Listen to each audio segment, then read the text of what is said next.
Bonjour à tous et bienvenue sur Mosaïque Cristal. Beaucoup de sport aujourd'hui au programme, mais d'abord l'actu dont voici déjà un résumé en images. Consulter un médecin généraliste à l'hôpital, c'est la solution imaginée par l'hôpital Saint-Joseph à Bitche en réponse à la désertification médicale. Les créneaux de rendez-vous sont ouverts sur Doctolib à partir d'aujourd'hui. Ce sont essentiellement des médecins retraités qui vont consulter et peuvent devenir votre médecin traitant. La 21e édition du Salon de la gastronomie et des arts de la table s'est tenue à Sarralbe. En plus des exposants venus proposer essentiellement des produits du terroir, le chef Mathieu Otto et le boulanger-pâtissier Julien Frelich ont assuré des démonstrations culinaires, des recettes simples à refaire chez soi. Le guide des croqueurs de chocolat, c'est un peu comme le guide Michelin pour les restaurateurs. Le chocolatier Julien M a été récompensé au Salon du chocolat à Paris. Le chocolatier de 38 ans, originaire de Dibelin, a notamment un salon de thé à Sarreguemines. Nouvelle expo à la galerie Bitche & Art, l'artiste Isaland, originaire de Bitche, y expose ses œuvres jusqu'à fin décembre. Longtemps graphiste dans l'univers du dessin animé, elle tient aujourd'hui un restaurant vegan dans le sud de la France. Ses œuvres, réalisées sur des supports existants, sont centrées sur des visages réalistes. Et puis côté sport, David, quel est le programme aujourd'hui ? Un programme cette semaine du karaté, de la lutte, du tennis de table et du foot, et on terminera par de la danse country. Ah ben c'est bien, c'est varié. Comme toutes les semaines, tu vas nous détailler tout ça dans quelques minutes. On va d'abord chercher un médecin du côté de Bitche pour trouver un nouveau médecin traitant ou tout simplement obtenir une consultation d'un généraliste. C'est de plus en plus compliqué. L'hôpital de Bitche a donc imaginé une solution avec l'aide de plusieurs médecins. Proposer des consultations pour tous quelques jours par semaine. Un local et une secrétaire médicale sont mis à disposition de ces médecins pour plus d'efficacité avec les patients. Comment tout cela va-t-il fonctionner? Explication dans ce reportage d'Emilia Zell. À partir d'aujourd'hui, vous pouvez désormais prendre un rendez-vous chez un médecin généraliste à l'hôpital de Bitche.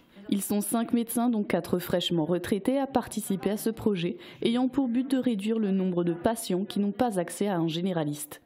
J'avais un peu conscience, comme plusieurs médecins du secteur avaient pris leur retraite ensemble en fin d'année dernière, j'avais un peu conscience que ça posait des problèmes à la patientèle, à la population du Mitchelland, et que ça posait des problèmes aussi aux médecins qui restaient en activité, un problème de surcharge de travail. Donc l'idée a germé de créer des consultations de médecine générale ici à l'hôpital. Ces médecins ont d'abord dû se former à l'utilisation du logiciel de l'hôpital pour la gestion des dossiers des patients. Une secrétaire médicale sera là pour permettre aux médecins de se consacrer entièrement à leurs patients et de se dédouaner de l'administratif. Les tarifs restent les mêmes que ceux fixés par la sécurité sociale. Les patients pourront déclarer l'un de ces praticiens comme leur médecin traitant. On espère justement que ça ne sera pas trop éphémère. Alors il est clair que les médecins qui se sont proposés, qui sont à la retraite, vont le faire sur un temps limité, j'imagine, mais bon, on espère quand même que ça va perdurer, avec peut-être d'autres médecins retraités qui prendront le relais, ou d'autres jeunes médecins, ou pour en tout cas continuer, même si c'est un petit peu réduit au niveau de la semaine et des créneaux, mais au moins quand même continuer à offrir une offre de consultation de médecine générale. Sur une demi-journée, 12 patients pourront être pris en charge.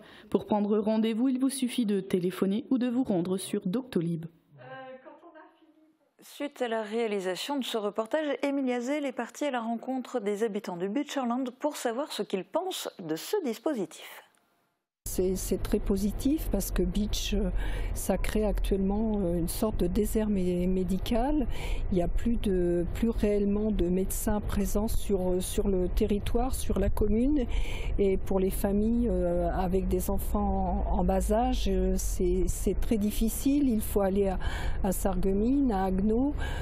Ça crée beaucoup de difficultés, des transports pas forcément utiles. Je trouve que c'est bien parce qu'il n'y a presque pas de médecin à Bitche. Je pense que c'est une très bonne idée pour ceux qui ont du mal à trouver peut-être un nouveau médecin généraliste ou qui ont du mal à avoir des rendez-vous rapidement. Alors, je trouve que déjà c'est une très bonne idée parce qu'on peut voir que maintenant à Bitche il manque beaucoup de médecins et lorsqu'on va chez le médecin, la salle d'attente elle est blindée et du coup les médecins ils ont moins de temps de prendre le problème des patients en compte et de vraiment développer le problème. Alors ça va permettre déjà de créer une meilleure fluidité pour tous les clients. Ça permet d'avoir des médecins supplémentaires à ce qu'il y a déjà. Donc ça sera peut-être plus fluide pour les gens. Je pense qu'actuellement, avec la désertification rurale, c'est extrêmement important parce qu'il y a beaucoup de personnes âgées qui n'ont même plus de médecins traitants. Donc c'est une solution, on va dire, de secours, mais ça ne résout pas les problèmes fondamentaux qu'on a dans le milieu de la santé actuellement. Les gourmands avaient rendez-vous samedi et dimanche à Sarralbe. Le complexe François Mitterrand s'est transformé en cuisine le temps d'un week-end. C'était le retour du salon de la gastronomie et des arts de la table. Dimanche, 2 professionnels se sont déplacés pour partager leur savoir avec le public. Mathieu Otto, Bocuse d'Or France, et le boulanger-pâtissier Julien Frelich. Reportage d'Emilia Zell et Thibaut Desmerlet. On va y aller doucement. On met pas tout, hein, si ? Non. Ils ont mis la main à la pâte. Dimanche, lors de la 21e édition du Salon de la gastronomie et des arts de la table, quelques volontaires ont participé à des démonstrations culinaires. À la barre, on retrouve le chef des Laurentides, Mathieu Otto, mais aussi le boulanger-pâtissier, Julien Frelich. Le but est de présenter des recettes simples, comme ici, pour une bûche. C'est en fait leur montrer aussi comment est-ce qu'on travaille en entreprise et montrer que le travail en entreprise peut aussi être réalisé à la maison. J'aime bien le partage, partager avec les gens les différentes recettes, manières de faire, les procédés aussi à respecter pour bien pouvoir faire les recettes, l'assemblage et puis les finitions. Parmi celles et ceux qui ont osé aller sur scène, on retrouve Marie. Elle a beaucoup appris aux côtés des professionnels. C'est toujours intéressant de pouvoir avoir des conseils d'un professionnel et puis d'agir avec ses mains. On retient mieux la recette que si on avait été simple spectateur. Donc on peut considérer que c'est une chance d'avoir participé à la démonstration. Les bûches réalisées ont ensuite été proposées en dégustation pour le public. Les personnes ont pu déambuler dans le complexe François Mitterrand à travers les nombreux stands dédiés à la cuisine et à la gastronomie de la région. L'objectif était de découvrir, de goûter et d'apprécier. Le guide du club des croqueurs de chocolat vient de sortir. C'est un peu l'équivalent du guide Michelin pour les restaurateurs. Julien Mistler, 38 ans, originaire de Dibelin, vient d'être triplement récompensé. Le verdict est tombé lors du salon du chocolat qui s'est tenu à Paris où il avait envoyé 4 de ses créations. Son aventure a commencé à Dibelin en 2010, puis un deuxième magasin à Saint-Avold en 2014, avant d'ouvrir un salon de thé à Sarreguemines en 2017. Lucie Philippot l'a rencontré à Eutin, sur le technopôle de Forbach-Sud, où est désormais installé son atelier de fabrication. Donc les 4 chocolats primés. Donc la ganache framboise, fait avec un jus de framboise bio. Le praliné spéculoos, enrobé en chocolat au lait. La ganache pamplemousse poivre de Timut et le praliné cacahuète. Ce sont les grands vainqueurs. Ces 4 chocolats aux saveurs étonnantes ont obtenu 3 prix différents. La récompense qui vient vraiment couronner le tout, c'est Award de l'équilibre. Donc. Après, on a eu le coup de cœur du guide. C'est le petit plus, et on est classé tablette or dans le guide. Donc voilà, ça c'est vraiment le classement inhérent au guide, c'est-à-dire que chaque chocolatier est classé or, argent ou bronze. Et oui, cette victoire permettra à Julien Mistler d'entrer dans le guide des croqueurs de chocolat. C'est un peu notre guide Michelin à nous, les chocolatiers, oui, c'est ça. Ces distinctions obtenues le 28 octobre dernier au Salon du Chocolat à Paris font la fierté du chocolatier qui récompense 12 années de travail. Une installation en 2010 à Dibelin, dans l'ancien café de ma maman, qui a pris sa retraite. Et voilà, ça s'est fait en 4 mois. On a fait les travaux nous-mêmes, on a ouvert une toute petite boutique. On s'est fait un petit atelier de 70 mètres carrés et puis on a commencé avec rien. L'artisan chocolatier de 38 ans ne connaît pas la crise. Avec 19 salariés, l'homme a ouvert un magasin à Saint-Avold, un salon de thé à Sarreguemines et son atelier de fabrication ici à Eutin. Julien Mistler le sait, la clientèle sera évidemment au rendez-vous pour célébrer cette victoire. En attendant, il est aux préparatifs des fêtes de fin d'année. Et pour une fin d'année sous le signe de la culture, direction la galerie Beach & Art, où une nouvelle artiste expose ses œuvres depuis samedi. Isa Land, originaire de Beach, présente des œuvres originales réalisées sur des supports existants. Son style, c'est surtout de peindre des visages. Aperçu en images avec Emilia Zell. Ce ne sont pas des toiles qui sont accrochées au mur, mais des cabas, des affiches ou encore des pages de magazines féminins. Nous sommes à la galerie Beach & Art où l'artiste Isaland expose jusqu'à fin décembre ses œuvres réalisées sur des supports existants. Elle peint des visages sur ceux déjà présents pour les rendre anonymes et plus réalistes quand toutes les photos de magazines sont retouchées. C'est une artiste originaire de Beach qui a longtemps été graphiste dans le dessin animé. Aujourd'hui, elle tient un restaurant vegan dans le sud de la France. Dans ses œuvres, Isaland cherche à apporter de la légèreté mais aussi à inspirer les gens pour qu'ils se disent qu'eux aussi peuvent le faire. Une expo à découvrir jusqu'au 31 décembre. Avant de passer au sport, on jette rapidement un œil aux prévisions de Météo France pour demain. Couverture, crépissage, peinture et isolation. Avec Moder Habitat, votre maison sera belle et confortable par tous les temps. Retrouvez votre programme avec le Crédit Mutuel, partenaire des grands événements de votre région. Une banque qui appartient à ses clients, ça change tout. Bonjour à tous. Demain, le voile nuageux se déchire en cours de matinée, mais les éclaircies ne durent pas. L'après-midi, le ciel se charge peu à peu et les nuages apportent quelques averses sur le pays des étangs, sur le pays de Sarreguemines ainsi que sur l'ouest du département. Le thermomètre indique 5 degrés le matin, 16 degrés l'après-midi. Demain, souhaitez une bonne fête au Geoffroy. Le soleil se lève à 7h34 et se couche à 17h03. Bonne journée sur Mosaïque Cristal. C'était votre programme avec le Crédit Mutuel, partenaire des grands événements de votre région. Une banque qui appartient à ses clients, ça change tout. On est mercredi? Non. C'est quand mercredi? C'est quand mercredi? Papa, on est mercredi!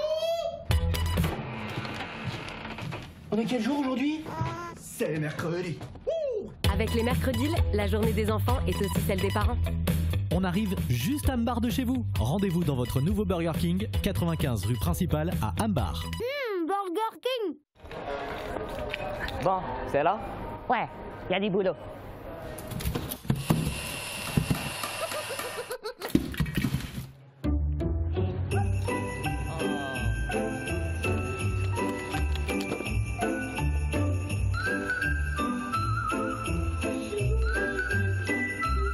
Pour les fêtes, rendez-vous chez Cora, le royaume des jouets et des lutins.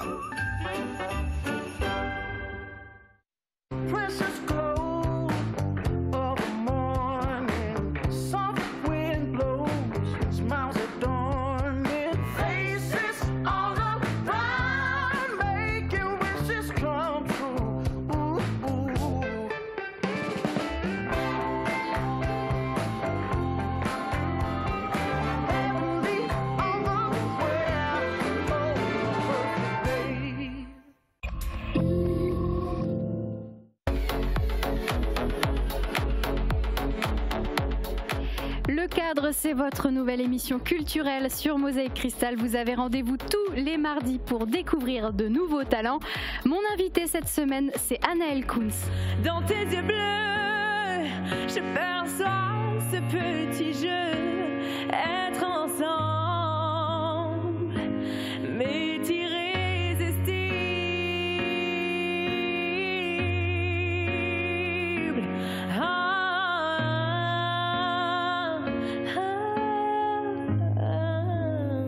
Et pour ne rien manquer, eh bien rendez-vous mardi prochain sur Mosaïque Cristal.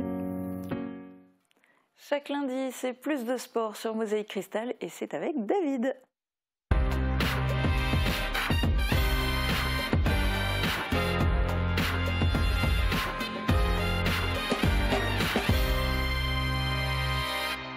Et on démarre avec du karaté. Je vous propose de revenir sur la performance d'Elsa Schmidt, jeune karatéka de 15 ans, licenciée au karaté-do Sarralbe. On l'a évoqué la semaine dernière, sous les couleurs de l'équipe de France. Elle a participé au championnat du monde jeune de karaté. C'était à Konya en Turquie. Elsa a décroché la médaille de bronze en catégorie cadet moins de 47 kg en s'imposant 5-2 en petite finale face à la Serbie. Depuis, nous avons pu l'interviewer en visio. Elle nous a donné son ressenti sur la compétition. Regardez. Je réalise pas encore je suis fière de mes combats bien sûr, mais je réalise pas que j'ai le titre en fait. Je réalise pas. Je pense que ce sera plus tard, mais en attendant, je suis très contente de la performance que j'ai pu faire. J'ai commencé mon premier combat donc contre le Venezuela que j'ai remporté 2-0. Ensuite, c'était contre la Colombie, 9-0. Allez, Elsa!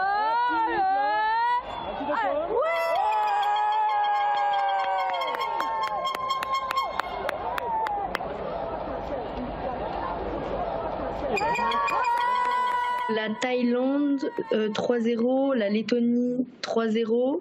Donc ça c'était dans ma poule. J'ai marqué 17 points au total et je m'en suis pris 0. Et ensuite j'avais la demi-finale, donc c'était contre une japonaise que j'ai perdu 2-0.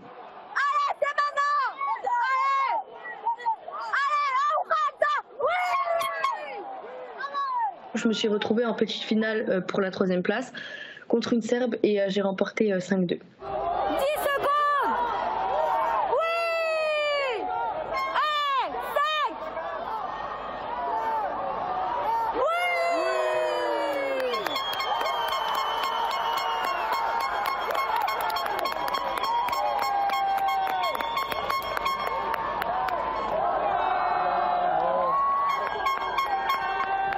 Dans quel état d'esprit t'étais pendant la compétition?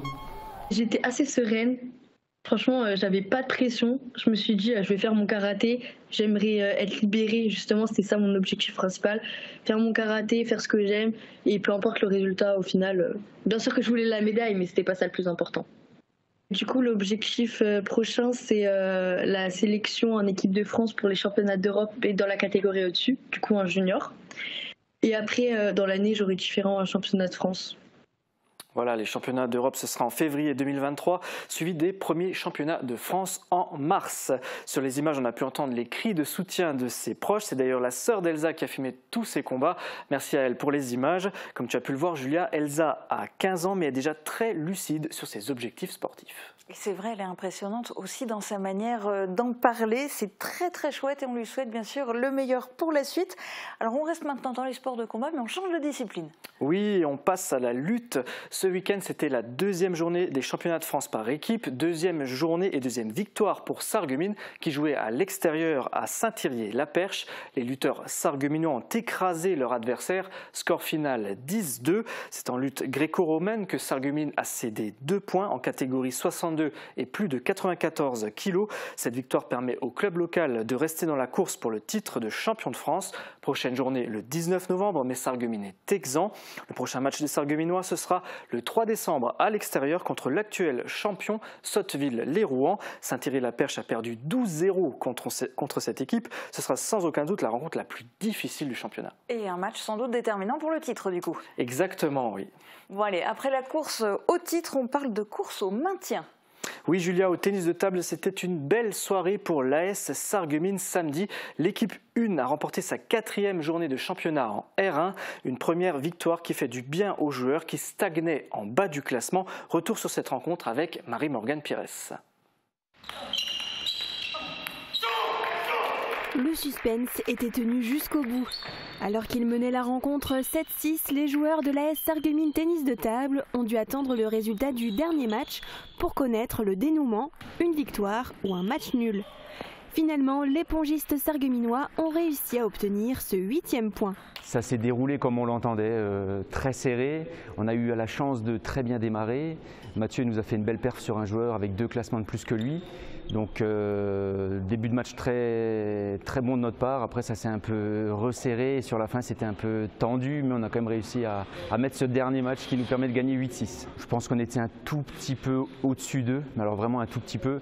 Et puis le fait qu'on joue pour une fois au complet, les 4 joueurs ensemble, ça nous a tous motivés. Et puis on avait à cœur vraiment de bien gagner aujourd'hui pour pouvoir espérer se maintenir à ce niveau-là. En effet, à la fin de la saison passée, la SSTT a terminé première du championnat de Régional 2 et est montée en Régional 1. Ce début de saison était plus compliqué. 2 joueurs de l'équipe type, dont Jean-François Rosé, le capitaine, n'avaient pas pu participer aux 3 premières rencontres. Et cela s'est ressenti dans les résultats avec des lourdes défaites. 13-1, 14-0, puis 13-1. Cette victoire fait donc du bien au moral des pongistes. Après cette 4e journée, l'équipe 1 de Sarreguemines figure à la 7e place sur 8 de leur poule. Prochain rendez-vous pour la SSTT, Sarreguemines accueillera l'équipe de Haguenau-Wissembourg le 20 novembre. Voilà, on leur souhaite le meilleur pour terminer cette première phase de championnat. Le maintien est encore possible. Absolument, mais quand même, il va falloir s'accrocher. Et alors, du côté de Rohrbach-Bienin, ça s'est passé comment ce week-end? Ni bien ni mal, puisque les Beecher Laner ont fait match nul à domicile contre Neuve-Maisons, 7 partout. Rohrbach-Bienin a joué avec une équipe recomposée et n'est pas passé loin de la victoire. Le club local évolue au même niveau que Sarreguemines, mais dans un groupe différent. Rohrbach-Bienin a mieux démarré la saison que les Sarregueminois avec 2 matchs nuls et une victoire. L'équipe est 4e du classement sur 8. Prochain match le 20 novembre contre Saint-André-les-Vergers, actuel leader de cette poule 1. Allez, on lâche les raquettes pour le ballon rond. Retour sur le foot, David? Oui, Julien, on démarre avec le SFC, si tu veux bien. Les Faïenciers se sont déplacés à Villerue hier pour leur 8e journée de championnat. Un match qui s'est soldé par la défaite de Sarreguemines 3-1. C'est malheureusement la fin d'une série de 3 victoires. Voici le résumé de la rencontre. Voilà, résumé de cette 8e journée de championnat R1 au Miris, en compagnie d'Emar Ngueni qui, suspendu pour son dernier match, va nous assister dans les commentaires. Emar, c'est parti. Coup d'envoi en faveur de Sarreguemines qui aborde la rencontre avec cette action. Là, on le voit, Mohamed Boutargui ouvre son pied droit et ça ne suffira pas pour tromper le gardien adverse. Là, une action assez confuse et compliqué de comprendre ce qui se passe. L'arbitre qui siffle un penalty pour une faute et le penalty qui sera transformé. Faute de William Djogou, difficile, hein, on n'a pas réussi à la découvrir, on était peut-être loin de l'action.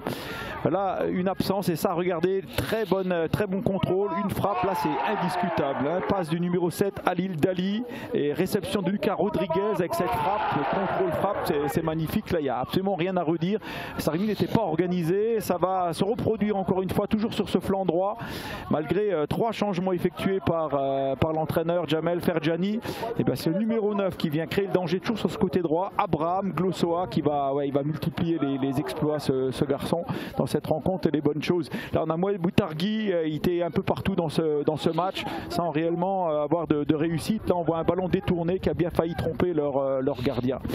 Là on va voir c'est Romain Toriello qui fait des gros efforts. On voit Enes Saïn par 2 fois, encore une volée, une tentative, mais enfin rien qui ne puisse inquiéter le gardien. Là on voit Enes Saïn dans son registre, il va très bien faire ça, il sait le faire, il sait jouer de sa puissance et de sa finesse. Là il va rentrer ce ballon malheureusement. Ça ne donnera rien de concret. Une première frappe de Romain Toriello. Il va encore une fois se présenter, Romain Toriello. Il va se battre encore une fois, hein, comme il l'a fait tout au long de cette partie. Romain Toriello, il veut marquer, ce gamin de 17 ans, lancé par Jamel Ferjani. Et là par contre, tous les Sarregueminois sont en attaque et voilà, ils ont bien failli, enfin ils vont être punis cette fois-ci. Et là c'est incontestable, c'est le 3e but pour cette équipe de Villerue. Là on va voir Thierry Asli qui va donner un très bon ballon à Romain Toriello qui va marquer son premier but en R1 avec un vrai geste d'attaquant. Il s'était très bien mis en position et après cette mise en position, ce bon contrôle et cette frappe et ce but. Là on va avoir encore d'autres actions et puis cette possibilité pour Adama Mbaye qui a aussi beaucoup travaillé mais qui n'a pas réussi à marquer. Thierry Asli qui avait démarré sur le banc, on le revoit, encore un bon ballon donné à Romain Toriello qui essaye de redresser avec moins de réussite qu'au début. On va voir aussi là-bas le travail d'Ildrim, Mohamed Ildrim qui donne un ballon à Adama Mbaye, ballon qui circule dangereusement dans la surface mais ce sera sans danger. On n'est pas tombé contre une équipe qui nous a été réellement supérieure, Emar, mais voilà, elle a su marquer dans les bons moments. Oui, c'est vrai, Villerue c'est pas un foot de guerre, ils ont su marquer dans les bons moments, ils ont eu les occasions, ils ont concrétisé. Et nous on a essayé de faire le jeu, on a essayé d'avoir la possession et on a essayé de partir en attaque placée parce que c'était un peu compliqué, ils étaient vraiment regroupés, ils avaient un gros bloc défensif. Je comprends pourquoi ils prennent moins de buts parce que ils jouent en contre, ils restent derrière, ils balancent le ballon pour des ailiers qui vont vite et sur les côtés, notamment le côté gauche dans les 20 premières minutes, on a eu un manque de communication et d'organisation tactique comme dit souvent Jamel. Je pense que ils ont su piquer à cet endroit-là, à ce moment-là. Voilà, ils ont compris qu'il y avait une faille là-bas, ils ont envoyé 2-3 ballons qui ont pesé et ça nous a coûté cher par la suite. Voilà, prochaine échéance, ce sera à domicile contre l'US Forbach, ce derby à domicile avec ton retour sur la pelouse, Emar, et j'espère que le public sera nombreux. Ce sera samedi prochain, ce sera à 18h30, ce sera au stade de la Blise. On est frigorifiés et on vous dit bonne soirée. Bonne soirée, à samedi. Merci Dan et Emar pour ce résumé. Malgré le froid, on ne peut pas gagner à chaque fois. Cette règle s'applique également au SFC. Cette défaite reste difficile à accepter. On écoute l'interview d'Enes Saïn. Bilan négatif, après une défaite à l'extérieur. On a mis du temps à rentrer dans le match. Ce qu'on avait comme objectif de rentrer vite dans le match, on ne l'a pas fait. Et voilà le résultat. Un match, ça se joue 90 minutes. Pas une mi-temps ou pas 15 minutes. C'est comme ça ne paye pas. Non, on va se relever, hein, ça arrive même au meilleur. C'est rien. On va bien bosser à l'entraînement cette semaine et la semaine prochaine, la gagne. C'est tout ce qu'on souhaite bien sûr au SFC. On regarde les résultats du groupe B. Victoire de Forbach 2-0 face au Bassin piénois. Sarrebourg s'est incliné face à Aubert-Moderne 3-1 et victoire de Reipertswiller contre Vendeuvre 3-2. Voici le classement. Thionville est toujours en tête avec 15 points, suivi d'Aubert-Moderne avec 13 points. Reipertswiller atteint la 3e place avec 13 points et un match en moins. Le SFC est en milieu de tableau, 8e avec 11 points. Plus bas, Forbach et Sarrebourg sont 11e et 13e avec 9 et 6 points. À noter que la moitié du groupe a encore un match en retard, Julia. Et David, l'AES a également joué ce week-end. Oui, pour leur 7e journée de championnat en R2, les Beacholinas accueillaient Nousviller à domicile. La rencontre s'est achevée par un nul, 3 partout. On regarde tout de suite les résultats du groupe. L'AB de Haguenau l'a remporté face à Drusenheim 1-0. Victoire également pour la réserve de Sarre-Union 4-0 contre Steinzels. Voici l'état du classement. Sarre-Union prend la tête du groupe avec 15 points. L'AES est toujours 8e avec 8 points. Haguenau est 5e avec 11 points, suivi de Nousviller qui a également 11 points. Prochain match de l'AES ce dimanche à l'extérieur contre Droulingen. Eh bien, merci David pour la synthèse de ces résultats et je crois qu'il y avait encore un sujet que tu voulais aborder. Oui, j'aimerais revenir sur la Coupe de France. Le 8e tour est prévu le 20 novembre et Reipertswiller est toujours dans la course. Les bûcherons, comme ils se font appeler, se déplaceront à Villerue. Oui, c'est l'équipe que vient d'affronter justement le SFC. D'ailleurs, Reipertswiller évolue dans le même groupe que le SFC en Régional 1. C'est un tirage très intéressant pour le club, d'autant plus qu'ils ont déjà battu cette équipe en championnat le 23 octobre dernier, 2-0 à l'extérieur. Oui, mais même s'ils s'appellent les bûcherons, ne vendons pas la peau de l'ours avant de l'avoir tué, ça ne veut pas dire qu'ils vont gagner à nouveau. Non, c'est sûr. Mais si c'est le cas, ils accéderont au 32e de finale qui auront lieu en janvier et pourront affronter des clubs de Ligue 1. Et oui, rien que ça. Et oui, et là, ça pourrait devenir effectivement particulièrement intéressant avec des très belles affiches potentielles. Ok, on suivra ça de près. Alors ça, c'était pour tout ce qui concernait l'actualité sportive. Et puis on le sait, chaque lundi, tu pars en mode test. Qu'as-tu testé cette fois-ci? On change totalement de registre puisque cette semaine, je vous fais découvrir la danse et plus particulièrement la danse country avec le club Cheyenne 57 de Petit-Réderchin. S'agit-il d'un sport ou d'un loisir? Je vous laisse en juger. Quoi qu'il en soit, c'est une activité très technique qui demande beaucoup de pratique. J'ai fait ce que j'ai pu, sachant que je ne suis pas bon danseur. Je vous laisse découvrir le résultat et je vous dis à la semaine prochaine.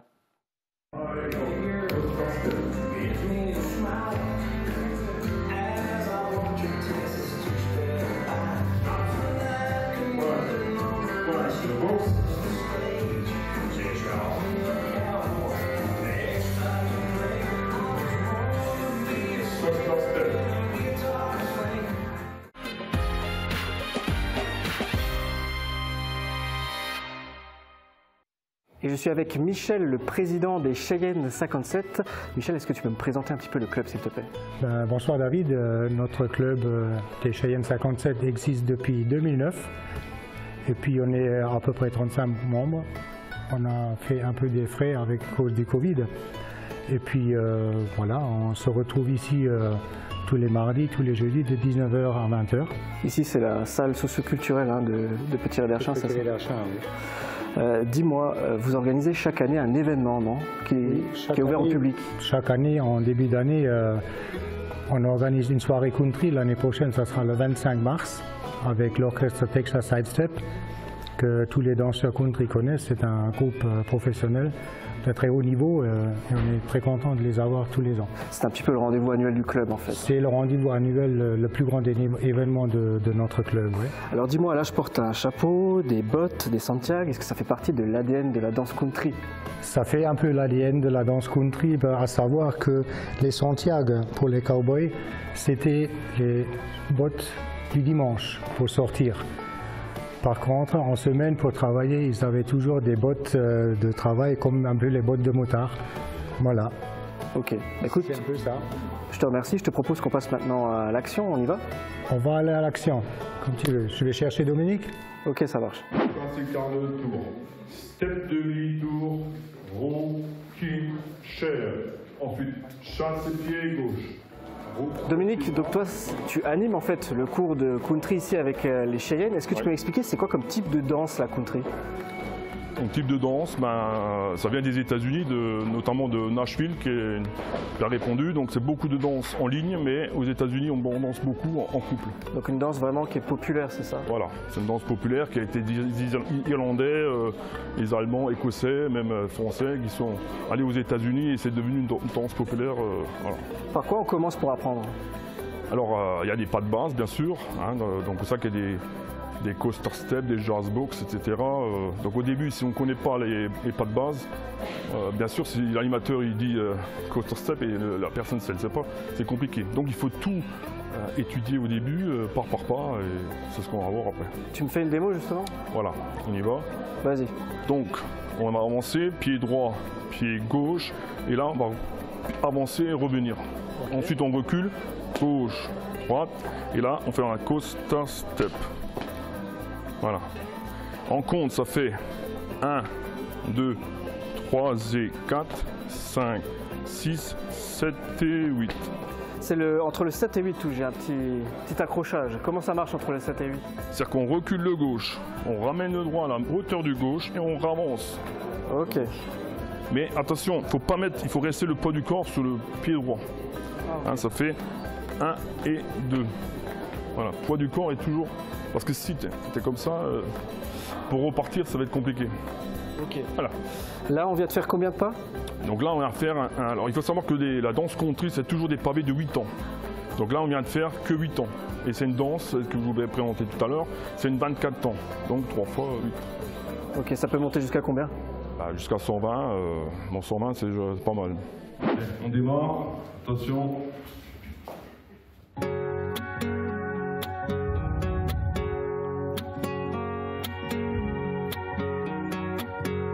Well, it's hot in Nevada, and I ain't had a lot of luck since I came into town. But I knew I was all in as soon as you came walking up. I was laying them down. Something about the way you look tonight, shining brighter than those neon Vegas lights, got me feeling like I wanna roll the dice and try my luck. Darling, won't you dance with me? I wanna be the man that you're holding on to. Come on, take a chance on me. The music's feeling right, baby, we can't lose. Yeah, you and me together, spinning like a record. Let me sweep you off your feet. Darling, won't you dance? Dance with me.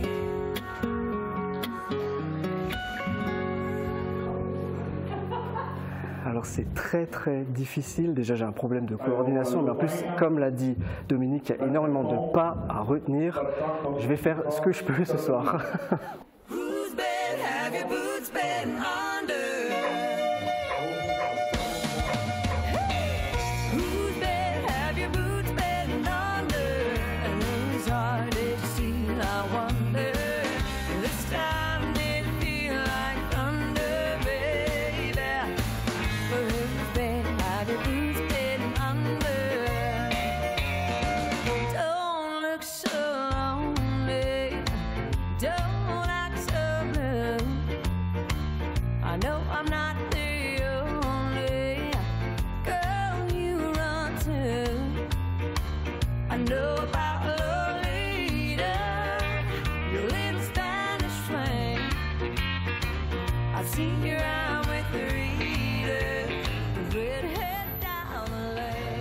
Bon, une très belle expérience, mais je ne m'en rendais pas compte, c'est quand même un tout petit peu cardio. Hein.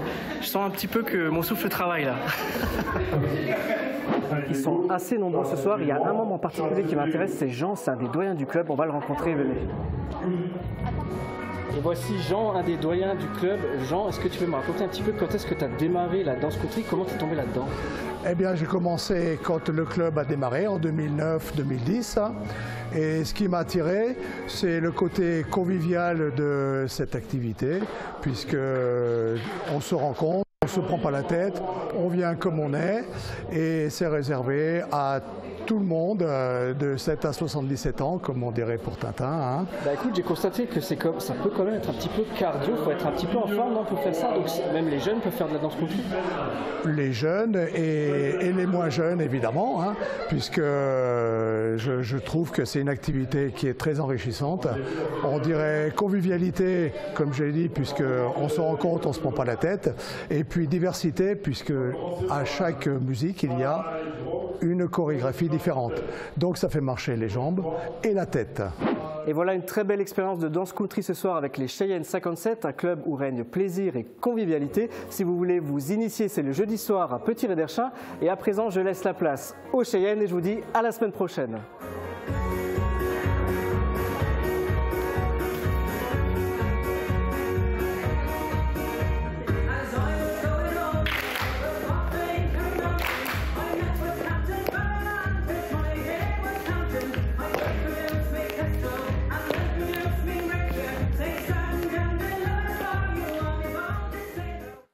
Rendez-vous avec David lundi prochain. Moi, je vous dis à demain. Très bonne journée à tous.